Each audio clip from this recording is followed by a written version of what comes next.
your first inkling was, let's go validate this, right? Why did you think that was your first reaction? Because I had done the other way, and it was a terrible way. I built a social media app that wasn't validated, and it was very costly and painful. I said, I'm not doing this again. That was a stupid way of doing things.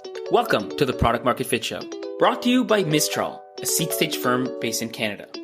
I'm Pablo. I'm a founder turned VC. My goal is to help early stage founders like you find product market fit. Today, we have Abbas, co-founder and CEO of Acadium. It's a pleasure having you here. Thank you so much, Pablo. Good to be here. So just a little bit of background on Acadium. Acadium is a community of marketers. Their main product is an apprenticeship marketplace with businesses on one side and students on the other. Businesses pay a monthly membership fee, and in return, they get to access marketing students who help them with all aspects of marketing, be it SEO, content, ads, etc. The service is totally free for students and has helped hundreds, if not thousands, of students launch their marketing careers. Acadium is based in Ottawa, Ontario, and for context, they have about 20 employees and are doing about $2 million in ARR. So the topic of today's episode is how to validate an idea. You know, I've known Mo for everybody listening. I've known Mo for many, many years. You know, I've shared the early days of Acadium. As I recall, you started working on this in kind of late 2015, early 2016. Was the original idea an apprenticeship marketplace? Or, you know, what were some of the early versions of the idea that turned into what Acadium is today? The form of this, where there's no technology, would be like an internship. It's very similar to an internship. So I had been working with interns for a long time. So I had a good idea of how to work with them. And we wanted to build something, a marketplace that allowed businesses to find affordable help, eventually focused on digital marketing, from unpaid interns. But what we really wanted to do was focus on the job training aspect of the relationship, which we thought was incredibly valuable to the students. And in exchange for the job training, the businesses would get affordable help. So for us, the earliest versions was, our own company getting interns and working with them off different job boards. Perfect. So you had done this internally and kind of had an inkling that there could be, a lot of value here. Did you start, I know today you're fully focused on marketing. Did you start with that and kind of what led you to choose that as the main vertical? Yes, I guess the story started when, we were actually hiring an intern for another project we were working on, and we had like over 100 applicants. Nobody had experience, and they needed experience, so they would come and volunteer to work with our company. And my co-founder Richard turned to me one day and said, "Hey Mo, like nobody has experience here. They're all willing to work for us, unpaid. Why are we building the social media app when we should be solving this problem?" And I ignored him for a bit, but he turned out to be right. So I said, you know what? I don't know if this is the right path. I'm just going to validate this at the lowest cost possible. So I started working on this idea independently, trying to validate it. And let me just ask you just something right there, because I think a lot of founders love to build, and the first inkling is, here's an idea, let's just start building product. And your first inkling was, let's go validate this. Like, what do you think? Was it something about you or your team? Like, just the why of it, right? Why did you think that was your first reaction? Because I had done the other way, and it was a terrible way. Right. I built a social media app that wasn't validated, and it was very costly and painful. I said, I'm not doing this again. That was a stupid way of doing things. And I'm like, I'm just going to do this myself. I had the full skill set. I could, figure it all out. I learned a lot in that first process.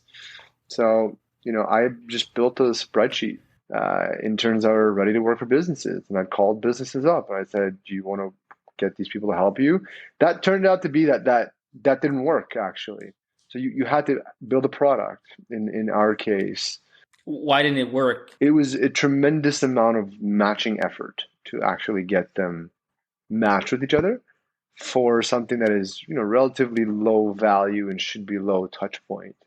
So it just wasn't worth the effort in a way because of the way we were doing it manually. But businesses were interested. We knew the students were interested. And that was like the super early version. So that that gave me enough confidence to build out a landing page. Actually, around the same time, I built out the landing page where I used, I think it was Squarespace at the time, and I just built out the idea of, hey, you want to get work experience? Sign up, and we'll help you get work experience. And at this point, so just for context, like who is on this on the team, and is this really just you doing it all, or did you get a few different people involved? No, it was just me, right? So it's like, why would I involve a designer and engineer to build a website when I don't even know if it's going to work? Let me just do this myself using a template. Like, and if the conversions are not good, but they're decent, that's totally fine because you can improve conversions by building a better product and a better website and better marketing. So if it converts with the shitty ass landing page, you know that you've done something well. So I built this landing page. I had a great pitch. I sent traffic to it using a growth hack that I knew, and the traffic converted. Can you dive into that? Because I think at the end of the day, especially today, it's a noisy environment, right? And building landing pages is fine.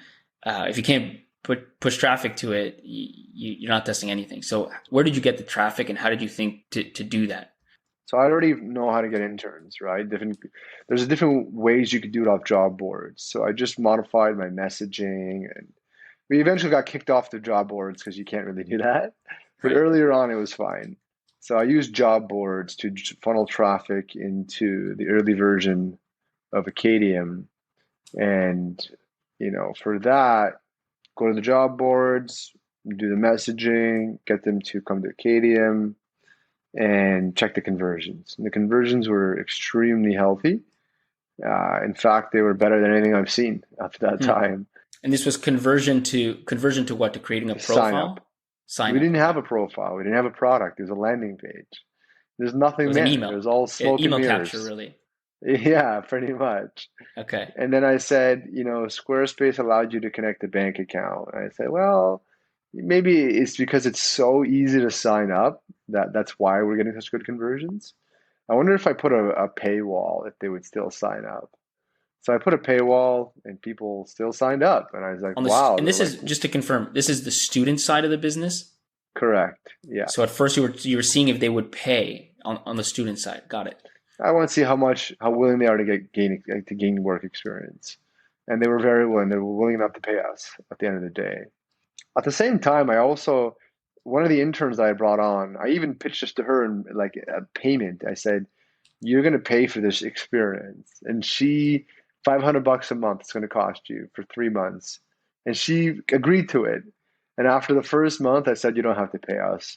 You're working unpaid. It's kind of unfair, I think. And she was super happy about that. So like there was like multiple things we were doing at the same time at that point, but all very low cost.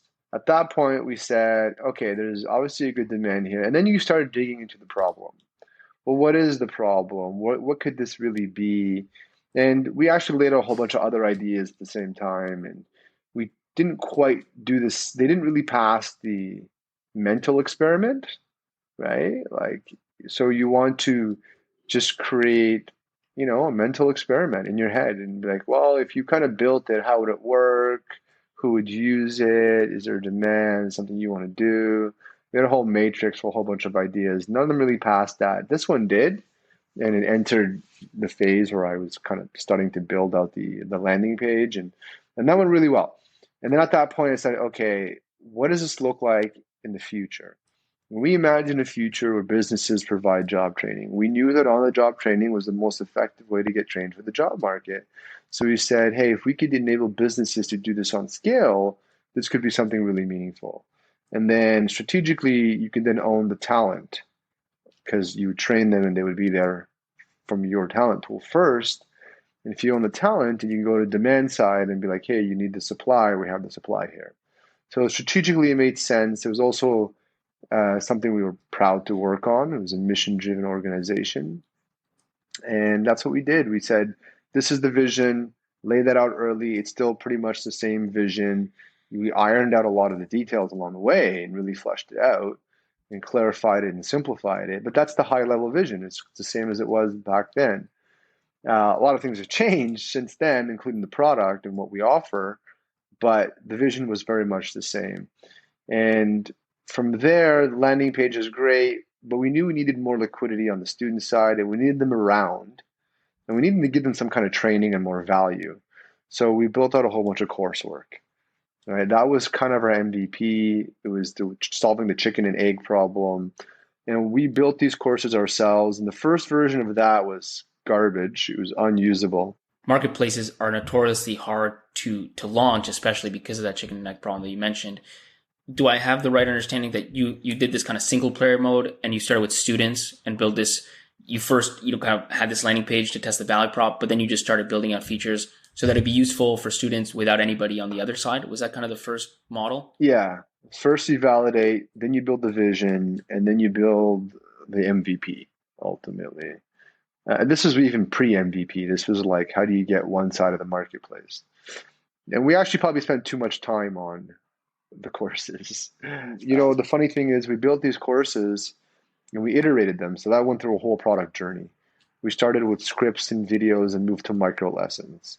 And once we landed on micro lessons and people loved it, it was really easy for us to create this content. We paid someone 5 or 10K to create all the courses for us. We haven't changed them. We haven't updated that technology at all. Nice. And people, thousands of people a month still use it. But we knew we needed to actually, fulfill the promise of work experience. So we then had to build another product, which is the actual marketplace. And that was challenging. At first, it was so terrible, we couldn't give it away for free. We just launched it, got businesses, tried to get them to sign up for free.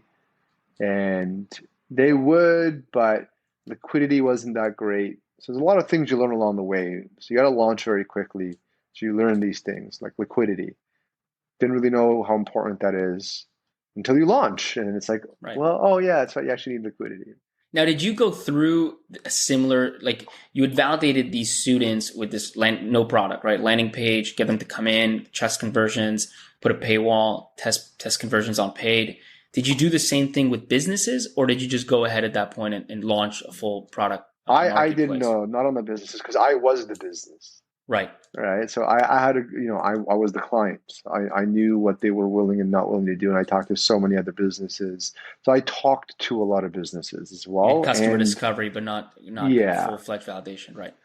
I was the client. I was the business. I had a good idea of what they were looking for. So that one was more of a leap of faith at that point, but it was also came from my own experience. It was informed. Yeah.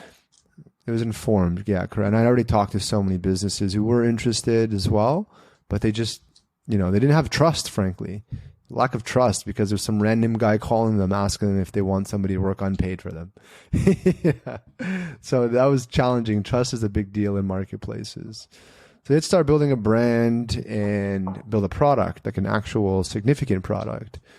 And that's what we did. Our first product was pretty garbage. It didn't really work well. There's no profiles. It was kind of like a crappy job board, and it just wasn't that good. And then we started iterating very quickly. It was just a small team at the time, which I found if you are looking for product market fit, you need to have a small team.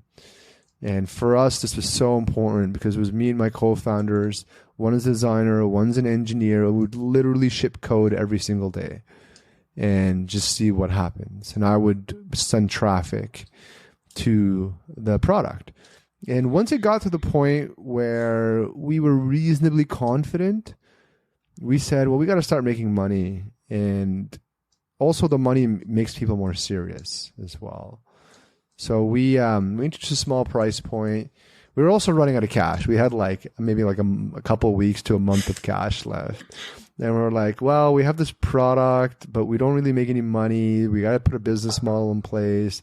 Let's charge a membership fee and sell the product. But actually, one of your earlier questions is, why did you focus on digital marketing? I found that it was very challenging to sell businesses cross-category. It was, when I was talking to them, it was very, very challenging. And it was hard to get liquidity. It's hard to get students who were interested in multiple things. So liquidity was a problem and focus was a problem. So we said, well, we should probably focus on one vertical to start with, one niche. And digital marketing is something that I knew really well. I knew students really wanted to do. And I know every businesses need digital marketing. So we said, this is a good place to start. And schools do a really bad job of training this.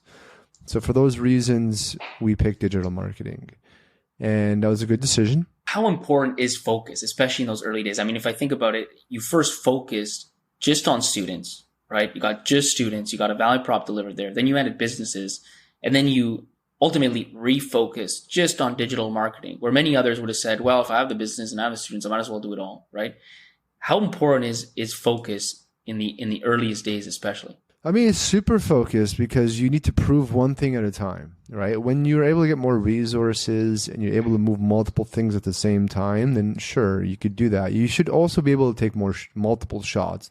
So it's a balancing act between taking an accurate shot and then taking a lot of shots, right? So you want to focus on one thing, but you should take as many shots as you can at the same time. So yes, focus is important. It's a bit overrated in a way, but not. There's some things you absolutely need to focus on. Like one vertical made a lot of sense, but focusing on multiple product iterations, that could also really work for you because it could unlock success quicker for you. So I think there's a balance between focus and taking a lot of shots. Well, you need to, it's this kind of strong opinion, loosely held concept, right? Where you're focusing, but you're also willing to move away and try something new. It seems like what you're getting at. Yeah, exactly. So it's like, you know what, we're going to do this and we're going to do it excellently and we're going to focus attention on this. But as soon as this works or doesn't work, if it doesn't work, you learn, you iterate. If it works, you double down. Got it. I like, move fast and break things. That's the motto I have right now on growth, and it works. And I want to see people focus on, let's say, Instagram prospecting. And the only thing that matters is Instagram prospecting.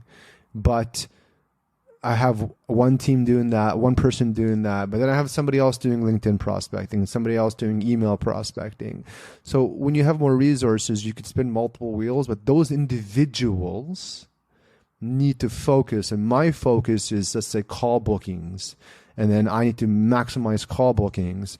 But then I action each one of my, BDRs, business development reps, to focus on their specific niche. So like focus, you need to focus. Like what's your top priority? But it doesn't mean like you got to do one thing, right? So you can do multiple things that all are related to one focus. Sometimes these validation efforts can be, false positives in the sense that there's a reason that not all pre-order campaigns that are successful turn into hugely successful products for a bunch of different reasons. So the validation, in a sense, kind of never stops, right? As you move through this, especially in this early phase. Once you have these pieces in place and you validated, more or less conversion rates and the payment stuff, what were you looking to validate now? What were some of the key metrics that you were looking at to say, yeah, we're on to something. This is, there's a real full business here, or we need to pivot or as you say, iterate? Yeah, conversion efficiencies and retention. So how efficient can you convert someone? Like when I talk to someone, what out of 100 people, how many are willing to buy? Got it. Yeah, so that gives you a good idea of the demand. And from there, how many stick around is another one, which is much more challenging than the former because that takes time. There's a lot of variables. Like when you're selling something, you're selling the idea of something, and the idea could be what the other person imagines it to be. And then the expectations of something. And then reality could be a little bit different. So the reality is much more challenging. Retention is a much more difficult thing to solve than growth, right? Because growth is all up front. You get the data right away. You can figure that out and move or pivot or persevere. With retention, there's a lot of reasons why people may not retain, and it takes time to figure that out. And you have to dig a lot deeper because you already have their money, so you gotta be like, it's a lot more of a proactive thing. So that became a focus a little bit later on, right? As we got a little bit more success on the growth engine. And maybe just my final question is, at what point did you feel like you went from this validating, do we have a business here? What does it look like to, yeah, we have, there's something real here and there's a full business to be built out. What were some of the things that got you there? I think that changes. Like one day I'm like, holy shit, this thing is going to explode like a rocket ship. Then I'm like, oh my God, it's just going to explode, not like a rocket ship. Right, the wrong explosion. So it's like some days, we had like 100 members sign up, and other days you'd go days without a single member sign up, right? Convert to paying member. So it really was this big variable. And I think there were some times early on when our growth engine was running at full steam. You're like, the demand is incredible and we are unstoppable. But then you make a few hiring mistakes. You start questioning yourself. You look at your retention. You're like, oh, retention's not that great. And then you start doubting yourself and you think it's because your product is a problem. And it could be the product. But in our case, a lot of the problem was related to the actual structure of the business itself for retention. So the expectations of what we could achieve in that model, we were actually doing pretty good. But we thought we weren't doing so good on retention. So we slowed everything down, and that became a problem in itself, which is another thing to dig into. If you stay focused and you're tenacious and you have a good core team like your co-founders, then you just keep moving. You keep iterating and you keep moving forward. And then you discover what it is that people truly love about your business. And for us, it was when you talk to our customers, there's certain segments that absolutely loved it. So we started doubling down on them. And we also realized that, hey, this is actually a good entryway to a larger market. Apprenticeships and work experience allowed us to build a wedge and a brand in finding marketing talent and launching a marketing career. But, we can now sell businesses on any kind of marketing talent because we have this amazing brand that is the number one in the space for marketing help. And we now are able to attract not just students, but experienced freelancers and marketers who want to build a career and match them with businesses because we've established ourselves in this space, in this vertical, in this niche. And now we're starting to expand more upstream into bigger clients, more money, more revenue, ultimately more retention.